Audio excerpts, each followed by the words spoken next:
Hello, my name is Hannah Bratherton and this is my consolidation video for the module Self-Promotion and Packaging 2 of the Graphic Design BA Hons course.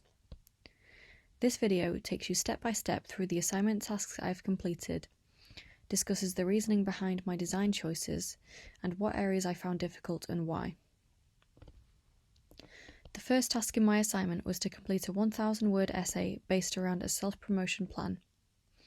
Throughout the essay, I covered the underlying goals of my self-promotion campaign, what research I did into creating a successful self-promotion plan, what type of employer is my ideal target audience, the central message of my campaign, what promotional channels I will be using, and finally creating a calendar to organise how and when I would be carrying out my self-promotion tasks and how much the self-promotion tasks would cost me.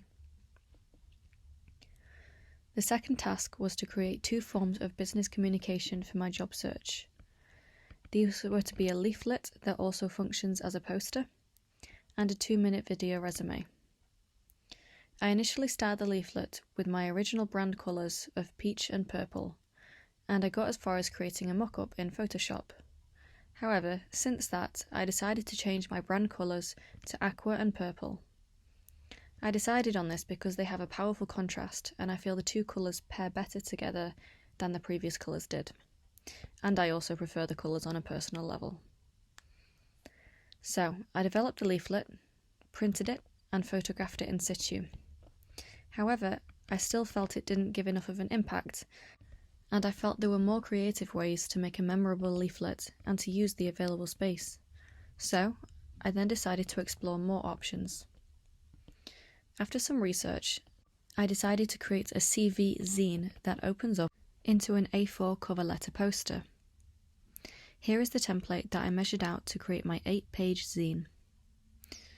And this is what the design looks like when ready to be printed.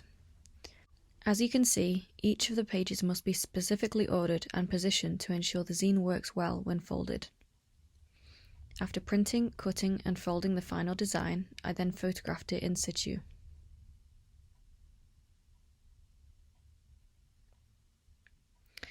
I found the video resume the hardest part of this task because although I know how to use Adobe After Effects, it's not something that I use often, and so I'm not well practiced in this software. For this reason, creating my 2-minute video took a lot longer than it probably should have, and it contains a lower level of animation skill. However, I'm satisfied with the level of animation that I've been able to achieve for this task, and I feel it serves its purpose as a video resume. In fact, since posting my video resume to my LinkedIn account, I've received messages from potential employers who have viewed my video, so I feel this is a positive outcome. The third task was to write a short personal blog and promote it through various channels. I enjoyed this task as I've always had a flair for creative writing. The subject I chose to write about was how many options to provide a client when proofing out logos, and discussing how many options would be too much or too little.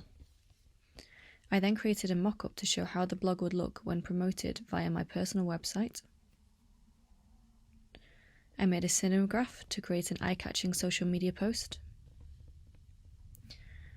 And finally, I created a promotional leaflet using one of the leaflet folding techniques set out in the brief. Here you can see the leaflet printed, cut, folded and photographed in situ.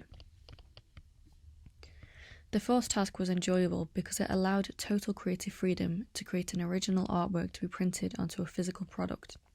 So, for this task, I decided to create an illustration in Adobe Illustrator to be printed onto a t-shirt.